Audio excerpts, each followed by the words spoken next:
Hello friends, आप देख रहे हैं आपका चैनल शेयर बाजार विद आयुष। और दोस्तों बात करेंगे इस वीडियो में जीएमपी के बारे में, आईपीओ अपडेट्स के बारे में, कुछ डीआरएचपीज फाइल होती हुई देखने को मिली है उनके बारे में। तो आप लोग देखिएगा वीडियो को पूरा ज़रूर। सो फ्रेंड्स देखिए, एचडी फाइनेंशियल आईपीओ आपको पता है कल के दिन बंद हुआ, मासिव सब्सक्रिप्शन मिलता हुआ देखने को मिला है। इसमें हम आगे बात करेंगे, लेकिन सबसे पहले कुछ डीआरएचपी फाइल होती हुई देखने को मिली है। इंटरेस्टिंग टाइप ऑफ डीआरएचपीज है, तो उनके बारे में बात कर लेते हैं। पहली कंपनी से जिसने दोस्तों डीआरएचपी फाइल करी उसका नाम है जुनिपर ग्रीन एनर्जी। जी हाँ, 3,000 करोड़ के आईपीओ के लिए दोस्तों जुनिपर ग्रीन एनर्जी ने अपने पेपर्स को फाइल कर दिया है विद सेबी। तो खबर दोस्तों निकल कर आ रही है कि जुनिपर ग्रीन एनर्जी ने करीबन 3,000 करोड़ के आईपीओ के लिए पेपर्स फाइल करे हैं। ये जो आईपीओ है, ये बात ध्यान रखिएगा, कंपनी फ्रेश इशू पूरा का पूरा लेकर आती हुई नजर आएगी। नहीं, कोई भी ऑफर फॉर सेल देखने को नहीं मिलने वाला है। ऐसा हो सकता है कि कंपनी दोस्तों before going to the public करीबन 600 करोड़ के आसपास का प्री आईपीओ प्लेसमेंट कर दे। अगर ये मैनेज करने में कंपनी मतलब कामयाब होती है तो जो आईपीओ का याद रखिएगा साइज़ है उसको कम किया जाएगा और फिर वो करीबन 2250 करोड़ के आसपास का आईपीओ आपको देखने को, मतलब 2400 करोड़ के आसपास का आईपीओ जो है वो बच जाएगा। इसमें से कंपनी ने बताया कि 2250 करोड़ रुपीज़ पे कंपनी करेगी खर्च on the repayment of debt, और बाकी का पैसा जाने वाला है on for general corporate purposes. मतलब आप समझ सकते हैं कि कंपनी सीधे अपने बोरिंग को कम करने के ऊपर फोकस करने वाली है। यह बात ध्यान रखिए, कंपनी के ऊपर 5,894 करोड़ का डेट आपको देखने को मिल जाएगा। तो कंपनी काफ़ी अपने डेट को कम करने की कोशिश करेगी फ्रॉम दिस आईपीओ। इस तरह की आप कह सकते हैं खबर आती हुई देखने को मिल रही है। ये बात ध्यान रखिएगा, जुनिपर एनर्जी ये क्लेम करती है कि वो इंडिया की one of the top 10 largest renewable independent power producers है। और कंपनी ने कमीशन किया है its first solar project with a capacity of 100 megawatts in March 2020। और उसके बाद से अगर आप देखेंगे कंपनी ने अपने आप को एक्सपांड किया है टू 7,898 MW। और ऑलमोस्ट यहाँ पर अगर आप देखेंगे मई 2025 तक कंपनी की इतनी कैपेसिटी हो चुकी है। याद रखिएगा, जुनिपर ग्रीन एनर्जी का business same like Acme solar, NTPC green, Adani green, इस तरीके का कंपनी का ओवरऑल सेम बिजनेस है। तो कोई बहुत बड़ा डिफरेंस नहीं है इन कंपनी से। कंपनी ने करीबन 40 करोड़ के आसपास का दोस्तों मुनाफा रिपोर्ट किया था 2024 के लॉस के सामने, जो करीबन 12 करोड़ के आसपास कंपनी ने बताया था। और रेवेन्यू कंपनी का 18% ग्रो किया था, 391 करोड़ पर आता हुआ देखने को मिला। तो आई थिंक इंटरेस्टिंग होगा दोस्तों इस आईपीओ को देखना कितना बढ़िया ये कर पाता है। बड़ा कंपनी इधर पेपर्स फाइल कर दिए गए। इसके दोस्तों आते हैं अगली कंपनी पे जिसने पेपर्स फाइल करे, नाम है फूडलिंक एफएनबी होल्डिंग्स। जी हाँ, इनके द्वारा भी पेपर्स फाइल कर दिए गए हैं फॉर देयर आईपीओ। ये जो आईपीओ है दोस्तों, ये बात ध्यान रखिएगा, फूडलिंक लाती हुई देखने को मिलेगी, जिसमें company fresh issue plus offer for sale दोनों का कॉम्बिनेशन लाएगी। फ्रेश इशू होगा करीबन 160 करोड़ का, बाकी का रहेगा ऑफर फॉर सेल 1.19 करोड़ का। जो ओएफएस है उसमें कंपनी के प्रमोटर्स अंकिता चुग, ट्रांस ग्लोबल होटल्स एलएलपी और संजय मनोहर वजीरानी, वो अपना हिस्सा बेचते हुए नजर आएंगे फ्रॉम दिस ओएफएस, राइट। तो ओएफएस इनका आता हुआ देखने को मिलेगा। सो इंटरेस्टिंग होगा देखना कि किस तरीके का ये आईपीओ रहता हुआ नजर आता है। जो लोग नहीं जानते हैं कि ये कंपनी दोस्तों करती क्या है, सो जो कंपनी का बिजनेस मॉडल है दोस्तों, वो कुछ global luxury food services provide करना है, राइट। तो इसमें कंपनी देखिए catering, casual dining, restaurants and cloud kitchens, banquets और integrated food and beverages service provide करती है। इस इवेंट्स के अंदर कंपनी कैटर करती है अपने क्लाइंट्स को, जिसमें हार्ट कासल रेस्टोरेंट है, मास्टर फ्रेंचाइजी ऑपरेटर ये मैकडोनल्ड्स के in the western southern India, जो याद रखिएगा हार्ट कासल रेस्टोरेंट है। इसके अलावा जी एंटरटेनमेंट और ग्रीन प्ला आपको देखने को मिल जाते हैं। 30 कैजुअल डाइनिंग रेस्टोरेंट्स इनके पास अवेलेबल है, और क्लाउड किचन से जो इनके flagship brand India bistro, art of डम, चाइना बिस्ट्रो और ग्लोकल इन इंडिया और in the United Arab Emirates, तो यहाँ पे आपको मिल जाएंगे। तो अपने आप में आप समझ सकते हैं कि ये भी एक इंटरेस्टिंग टाइप ऑफ आईपीओ देखने को मिलेगा। इसके दोस्तों एक और कंपनी इधर पेपर्स फाइल कर दिए गए थे जिसको हमने कवर नहीं किया। नाम है दोस्तों कंपनी का पाइन लैब्स। 2600 करोड़ के आईपीओ के लिए कंपनी ने अपने पेपर्स को फाइल कर दिया है। अब पाइन लैब्स दोस्तों एक बात ध्यान रखिएगा, जो लोग नहीं जानते, एक फिनटेक फर्म है जो अपने मर्चेंट पेमेंट्स और पॉइंट ऑफ स्केल सॉल्यूशंस के लिए जानी जाती है। और इनके द्वारा पेपर्स फाइल कर दिए गए हैं जो करीबन 2600 करोड़ का आईपीओ लेकर आएंगे। तो अपने आप में आप समझ सकते हैं काफ़ी बड़ा आईपीओ याद रखिएगा रहता हुआ देखने को मिलने वाला है। कंपनी का प्लान है कि कंपनी इशू यहाँ पर जो करने वाली है 2600 करोड़, पूरा का पूरा आपको 2600 करोड़ का तो फ्रेश इशू है, लेकिन इसके अलावा 147.8 million shares company offer for sale के तहत भी बेचती हुई नजर आएगी, जिसमें पीक 15 पार्टनर्स, पेपल और मास्टर कार्ड अपने शेयर्स ऑफलोड करते हुए नजर आएंगे। तो आई थिंक ये भी एक इंटरेस्टिंग टाइप ऑफ आईपीओ देखने को मिलने वाला है, जो एक फिनटेक फर्म है और प्रॉफिटेबल फर्म है। सबसे बड़ी बात ये है। तो ये दोस्तों कुछ अपडेट्स थे। अब बात करते हैं उन आईपीओ पे जो अभी आपको एक्शन में देखने को मिल रहा है। तो इंडो गल्फ क्रॉप साइंसेज, ये आईपीओ याद रखिएगा दोस्तों, अभी भी ओपन है और ये बंद होगा ऑन 30 जून। 10 रुपये की इसकी फेस वैल्यू, 105 से 111 का प्राइस बैंड है, 135 शेयर का लॉट साइज है, fresh issue plus offer for sale दोनों का कॉम्बिनेशन है। 200 करोड़ का कुल मिलाकर आईपीओ है, जिसमें से 160 करोड़ का है फ्रेश इशू, तो रिमेनिंग है ऑफर फॉर सेल।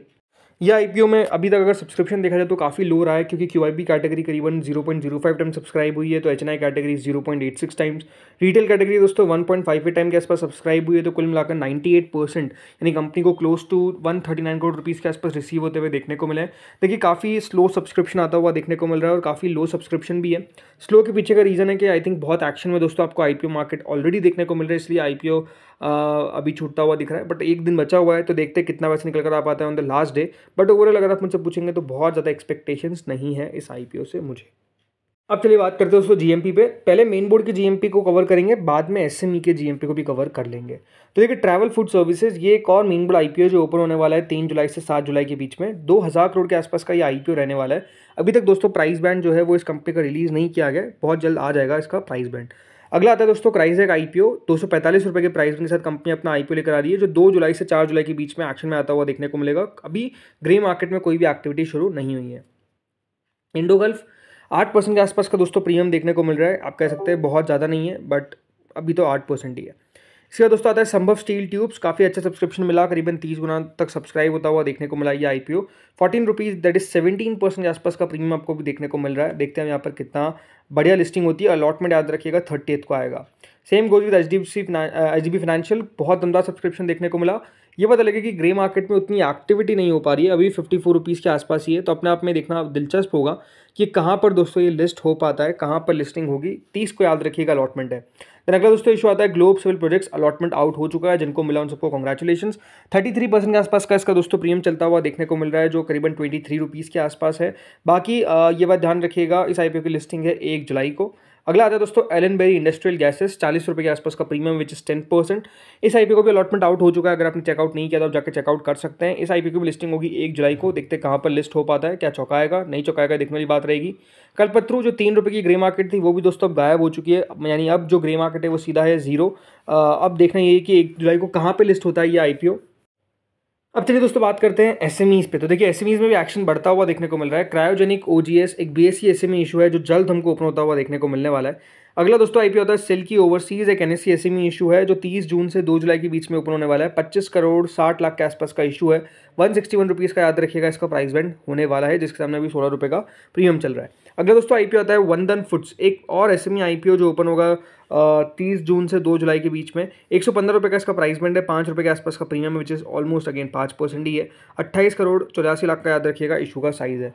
अगला दोस्तों आईपीओ आता है केदार टेक्सटाइल, एक एसएमई आईपीओ जो आपको ओपन होता हुआ देखने को मिलेगा 30 जून से 2 जुलाई के बीच में। 140 रुपीज़ का इसका प्राइस बैंड है, 10 रुपये के आसपास का इसका प्रीमियम है। 57.85 करोड़ का याद रखिएगा इशू का साइज़ है। अगला दोस्तों इशू आता है मार्क लॉयरे, एक बीएससी एसएमई इशू जो ओपन होने वाला है 30 जून से 2 जुलाई के बीच में। देखिए इतने सारे एसएमई आईपीओ के पीछे का रीज़न है, याद रखिएगा एसएमई आईपीओ का रूल चेंज होने वाला है फ्रॉम 1 जुलाई। तो कंपनी चाह रही है कि कितना जल्दी हम अपना आईपीओ लेकर आ जाए, तो इसलिए अगर आप देखेंगे 30 जून को इतने सारे आईपीओ आपको लाइनअप देखने को मिल रहे हैं, बिकॉज ये जो पहले का स्टेटस था उसमें अपना आईपीओ लेकर आ सकते हैं। देन दोस्तों अगला इशू आता है पुष्पा ज्वेलर्स, एक एनएससी एसएमई आईपीओ जो 147 रुपीज़ का प्राइस बन के साथ आया। 93.71 करोड़ का इशू का साइज़ है। 30 जून से 2 जुलाई के बीच में ये भी ओपन होगा। अब देखते हैं यहाँ पर कितना एक्शन बन पाता है। अगला दोस्तों इशू आता है एड काउंटी मीडिया, एक और एसएमई आईपीओ जो ओपन हो चुका है 27 जून से और 1 जुलाई तक ओपन रहेगा। 123 रुपीज़ का अगर आप देखेंगे एस्टिमेटेड लिस्टिंग बताया जा रहा है 85 रुपीज़ के प्राइस के सामने, यानी 44% के आसपास का प्रीमियम है। दमदार प्रीमियम देखने को मिल रहा है और अभी तक इशू 2 गुना ज़्यादा सब्सक्राइब भी हो चुका है। अगला दोस्तों इशू आता है नीतू योशी, एक बीएससी एसएमई आईपीओ, ये भी याद रखिएगा ओपन हुआ था 27 जून को और ये 1 जुलाई को बंद होगा। 75 रुपीज़ का इसका प्राइस बैंड है, जिसके सामने 24 रुपये के आसपास का प्रीमियम विच इज़ 32%। 73.14 करोड़ का याद रखिएगा इशू का साइज़ है। अगला दोस्तों इशू आता है मूविंग मीडिया एंटरटेनमेंट, एक और एसएमई आईपीओ जो 30 जून को बंद हो जाएगा। 70 रुपीज़ का इसका प्राइस बैंड है। 15-16% के आसपास का इसका प्रीमियम है। 32 करोड़ 90 लाख का याद रखिएगा इशू का साइज़ है। अगला आता है वेलेंशिया इंडिया, एक बीएससी एसएमई इशू। अगर आप उनसे पूछेंगे दोस्तों ये इशू में उतना कुछ खास दम नहीं है, जरूर प्रीमियम देखने को मिल रहा है but it's around like a fake premium आप कह सकते हैं। बट देखते हैं यहाँ पर कहाँ पर ये लिस्ट हो पाता है। बाकी याद रखिएगा ये 30 जून को बंद होता हुआ देखने को मिलेगा, अभी 19% के आसपास का प्रीमियम है। अगला दोस्तों इशू आता है एस अल्फाटेक, एक बीएससी एसएमई आईपीओ जो भी बंद होने वाला है 30 जून को। करीबन अभी तक इशू 1 टाइम्स के आसपास सब्सक्राइब हो चुका है, यहाँ पर भी प्रीमियम 18% का है, बट वही बात है ना कि कंपनी में उतना दम नज़र नहीं आ रहा है। अब देखते क्या होता है। बाकी अगला दोस्तों इशू आता है प्रो एफएक्स टेक, एक NSE SME IPO जो अभी तक 1.4 टाइम सब्सक्राइब हो चुका है, कोई प्रीमियम नहीं होने के बावजूद भी। बाकी 30 जून को याद रखिएगा क्लोज होगा, अब देखते हैं कितना पैसा आता है। सनटेक इंफ्रा, इस IPO का अलॉटमेंट आने वाला है दोस्तों ऑन 30 जून। बहुत मैसिव सब्सक्रिप्शन रिसीव हुआ, ऑलमोस्ट 223 टाइम्स के आसपास IPO सब्सक्राइब हुआ है। 33 रुपीज़ का याद रखिएगा अभी प्रीमियम चल रहा है, विच इज़ 38%। अब अपने आप में देखिए अलॉटमेंट मिलना मुश्किल है ही, देखते हैं कहाँ पर इसकी लिस्टिंग होती है, देखने वाली बात है, लेकिन अलॉटमेंट लेट्स होप कि मिल जाए जिसने भी लगाया। सुपरटेक EV, इस IPO का भी दोस्तों आखिरी दिन था 27 को, करीबन 4.4 टाइम सब्सक्राइब हुआ। याद रखिएगा लिस्टिंग होगी इसकी 2 जुलाई को, 30 जून को अलॉटमेंट है। अगला आता है रामा टेलीकॉम, एक NSE SME IPO, ये भी याद रखिएगा 30 जून को अलॉटमेंट आएगा। 1.61 टाइम सब्सक्राइब हुआ, लोगों को लिस्टिंग है। अब्राहम फूड्स, यह IPO दोस्तों लिस्ट होता हुआ देखने को मिलेगा। 1 जुलाई को अलॉटमेंट आउट हो चुका है। 8% के आसपास का इधर प्रीमियम चल रहा है, कई जगह पे देखिए 5% पे भी ट्रेड हो रहा है, मतलब प्रीमियम में गिरावट देखने को मिल रही है। इसके अलावा दोस्तों आता है अगला IPO श्री हरे कृष्णा स्पॉन्ज, ये IPO का अलॉटमेंट आउट हो चुका है, 1 तारीख को लिस्टिंग है। इसके बाद दोस्तों अगला इशू आता है आइकन फैसिलिटेटर्स, ये IPO का भी अलॉटमेंट आउट हो चुका है, 1 तारीख को इसकी लिस्टिंग देखने को मिलेगी। AGC ज्वेल, इस IPO का भी दोस्तों अलॉटमेंट आउट हो चुका है और 1 जुलाई को लिस्टिंग है। तो दोस्तों इस वीडियो में इतना ही था, होपफुली वीडियो बढ़िया लगा होगा। अगर आपको अच्छा लगा तो लाइक कर देना, चैनल से पहली बार जुड़े सब्सक्राइब कर देना। Thank you friends for watching this video.